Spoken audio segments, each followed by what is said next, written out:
তো আজকে আমরা এমপিসিবির ব্যাপারে কিছু জানবো, ঠিক আছে।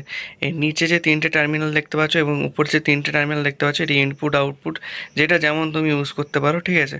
সাধারণত আমরা নিচেরটাই ইনপুট এবং উপরটা আউটপুট হিসেবে ইউজ করি। এখানে দেখো ম্যাক্সিমাম কত পাওয়ার এমপিসিবিটা এই সাইডে লেখা আছে, ম্যাক্সিমাম 4 অ্যাম্পিয়ার। আর এইটার মাধ্যমে আমরা সেটা অ্যাডজাস্ট করতে পারি যে কতটা অ্যাম্পিয়ার আমাদের প্রয়োজন, মানে আউটপুটে কত অ্যাম্পিয়ার লোড লাগানো আছে, ঠিক আছে। সেটার উপর এটা নির্ভর করে। তো দেখো এই যে সুইচ, এটা হচ্ছে অফ পজিশানে আছে। ট্রিপ হলে মাঝামাঝি পজিশানে চলে আসবে যখন এটা ট্রিপ করবে, কোনো শর্ট সার্কিটের কারণে বা ওভারলোডের কারণে। তো এরপরে দেখবো, দেখো এই সাইডে যে ফাঁকা অংশটা দেখতে পাচ্ছ, দেখো এইখানে হচ্ছে এটা অন পজিশান।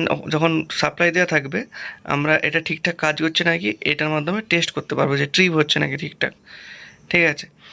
তো দেখো, আর উপরে যে ফাঁকা জায়গাটা দেখতে পাচ্ছ, এই ফাঁকা জায়গায় আমরা এক্সট্রা অ্যাডাম ব্লক ইউজ করতে পারি, ঠিক আছে, যেটা এনওএনসির কাজ করে। তো এই ছিল এমপিসিবির ব্যাপারে কিছু তথ্য। ভিডিওটি ভালো লাগলে একটা লাইক করো, চ্যানেলে নতুন থাকে চ্যানেলটিকে সাবস্ক্রাইব করো এবং পাশে থাকা বেল আইকনটিকে বাজিয়ে দাও। দেখা হচ্ছে নেক্সট অন্য কোনো একটি ভিডিওতে।